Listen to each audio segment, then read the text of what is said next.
Coucou les amis, j'espère que tout va bien chez vous. Aujourd'hui j'avais envie de vous faire une petite guidance avec mon tout nouveau petit livre que je me suis acheté qui s'appelle Animal Totem and Swearbook.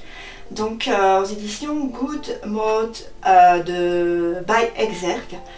Le livre qui répond à toutes tes questions. Donc du coup c'était sympa aussi de pouvoir se dire pourquoi pas que vous pouvez allier la réponse et prendre l'animal du coup comme votre animal totem de la journée ou pour toujours si vous ne savez toujours pas quel est votre animal totem. Donc du coup je vais faire 10 je vais choisir 10 fois, voilà, comme ça à chaque fois vous pouvez prendre une nouvelle question si ça vous plaît, ou alors juste prendre une question et vous dire je vais choisir le premier choix ou bien le 10e ou le 9e. Voilà, vous savez qu'il y en a 10, donc prenez juste un numéro et puis moi je dirai au fur et à mesure les numéros. Donc ça ne prendra pas 3 heures parce que bon, il n'y a que des petites réponses, mais bon, j'essaierai un petit peu de détailler si ça me dit. D'accord? Donc on va débuter tout de suite. Prenez le temps de peut-être poser une petite question ou alors de laisser venir à vous le message numéro 1. Alors je vais faire comme ça, hop, je ferme les yeux et je vais prendre ici. Alors on vous dit: l'aigle t'accompagne dans ton processus de création. Prends le temps de ressentir sa présence. Il est là pour te rappeler ton plein pouvoir. Ça veut dire que si vous avez un projet, vous êtes de toute façon sur la bonne voie et que surtout vous êtes capable de le faire. Il ne faut pas vous décourager. Restez positif. Voilà ce que j'avais envie de vous dire pour ce premier choix. Dites-moi en commentaire si ça vous a parlé. Donc je vous laisse 2 secondes. Vous pouvez prendre l'aigle aussi comme votre animal totem. Alors, choix numéro 2. Alors, je vais fermer les yeux et je vais essayer. Hop, voilà, ici. Le signe t'invite à prendre ton envol. Si tu es dans une situation bloquante, le signe t'assure de ta capacité à t'en libérer. Donc du coup, si vous êtes pas très bien dans votre vie à l'heure actuelle, que vous voyez que ça n'avance pas, qu'il n'y a rien qui change, surtout prenez confiance et dites-vous que ça va aller. Mais il faut du temps parfois, mais simplement vous allez voir que du coup vous allez vous libérer de cette situation et que vous allez vous sentir beaucoup mieux par la suite. Prenez votre mal en patience, parfois ça aide aussi à bien se concentrer sur soi-même, à positiver certaines choses, à changer certaines choses aussi pour vraiment évoluer le plus rapidement possible. Voilà pour cette petite question. Numéro 3. Donc prenez quelques secondes pour choisir votre question ou bien laissez venir à vous le message. Je ferme les yeux ici.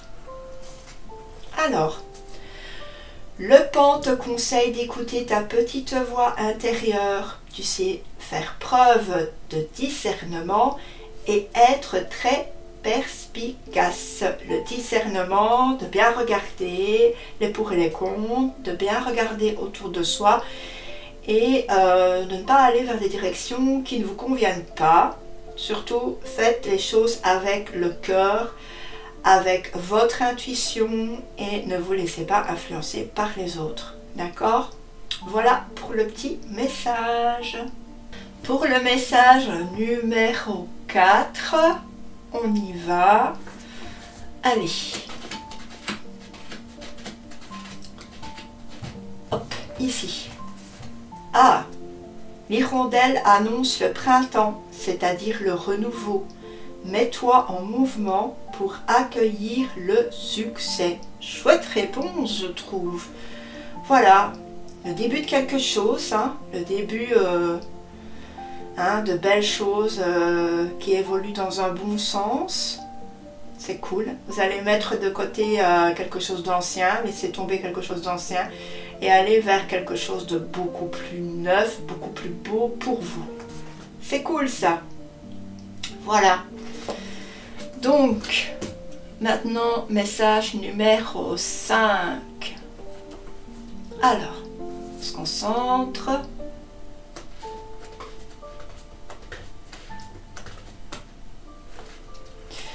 Alors, le bélier t'invite à prendre des risques. Fonce et persévère avec confiance.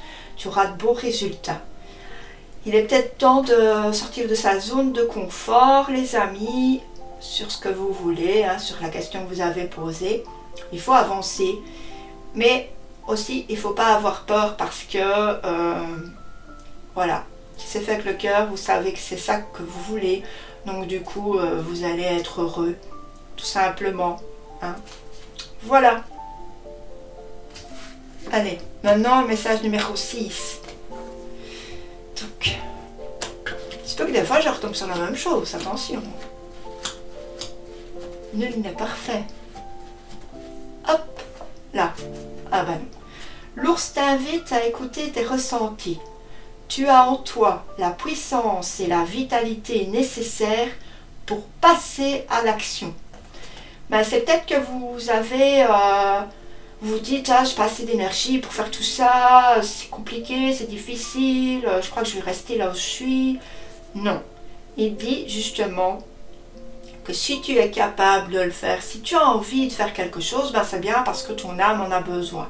Donc du coup, voilà, tu as les ressources pour aller vers ce que tu veux, hein, tout simplement. Il n'y a pas de doute là-dessus. D'accord ? Allez, attention, tout doucement, on arrive à la fin, ça a été vite. Hein. Numéro 7. Allez. Hop, je passe là. La chouette t'invite à explorer de nouvelles pistes de réflexion et à te connecter à ton intuition. Elle symbolise le chamanisme. Donc, en fait, la chouette, elle vous dit, voilà, regarde à nouveau si tout ce que tu fais à l'heure actuelle est bon pour toi, si tu n'as pas besoin d'autre chose, si tu n'as pas besoin d'évoluer, si tu n'as pas besoin de te mettre un petit peu en retrait, en pause, etc.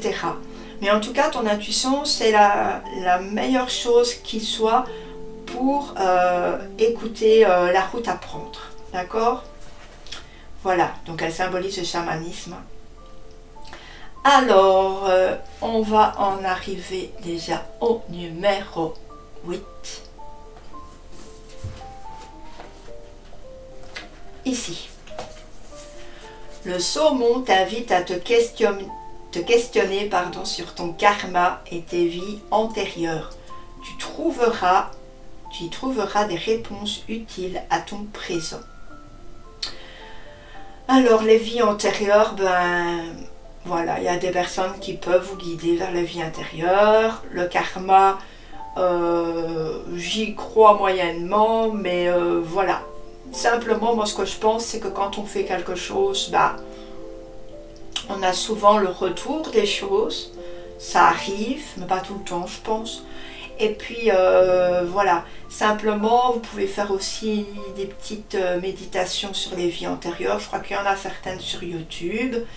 Et quand vous aurez fait cette méditation, ben, en fait, je pense qu'il y a des choses qui vont s'ouvrir à l'intérieur de vous et qui vont vous aider à traverser, à passer le cap de vos situations. Voilà. Bon, numéro 9. Je fais comme ça. Allez, on y va. Je vais essayer de... Ici. Le taureau t'aide à vivre pleinement ton incarnation ici et maintenant. Il est signe d'abondance. Alors, suivant votre vie, il y a des bonnes choses qui vont en découler. Voilà. Donc signe d'abondance, ça veut dire que vous allez avoir de belles choses qui vont arriver, des choses pour lesquelles vous travaillez dur peut-être, des choses qui vont arriver telles des cadeaux, etc. Mais en tout cas, le taureau, c'est vraiment une force aussi. Il il vous dit que vous êtes fort, je pense. Voilà, dans la personne que vous êtes actuellement, vous êtes une personne forte. Et vous savez avancer sereinement. Voilà ce que j'en pense. Et maintenant, on arrive déjà au 10. Allez. Essayez de voir s'il y a une résistance quand je le fais. Attendez. Voilà, ici. Eh bien, on a la licorne ici. La licorne t'invite à travailler ton chakra coronal et ta clairvoyance. Alors, ici on ne va pas parler de dons, ça serait un petit peu bête, c'est simplement que vous avez besoin de travailler le chakra coronal, donc le chakra de la tête, juste au-dessus. Donc il y a 36 000 méditations sur YouTube, vous pouvez en choisir laquelle que vous voulez. Et on vous dit que vous avez quand même tendance facilement à percevoir les choses. Vous savez, il y a quelqu'un qui va dire quelque chose, vous le saviez déjà un peu avant, vous ressentez l'énergie des gens. Donc vous avez un petit don, voilà pour ça, mais les dons, de toute façon, on ne peut pas appeler ça des dons. Toute personne a les moyens de se donner, d'avancer vers certaines choses. C'est simplement qu'il faut se donner les moyens, qu'il faut, voilà, si on se dit, moi j'ai envie d'être un petit peu clairvoyant et qu'on ne fait pas les efforts, bah voilà, c'est simplement ça. C'est pas, je parle de don, mais c'est pas vraiment un don. Tout le monde peut être clairvoyant, mais simplement il faut travailler aussi sur ses énergies, quoi, en fait, hein. Il faut être plus, enfin, je sais pas comment on dit, ressentir plus facilement les énergies en étant plus à l'écoute des autres et plus à son écoute aussi. Voilà, ben, j'espère en tout cas que cette petite séance d'animaux totems vous aura fait plaisir, qu'elle vous aura parlé. N'hésitez pas à me le dire en commentaire. Je compte sur vous et je vous fais d'énormes bisous. On se retrouve très bientôt. Ciao!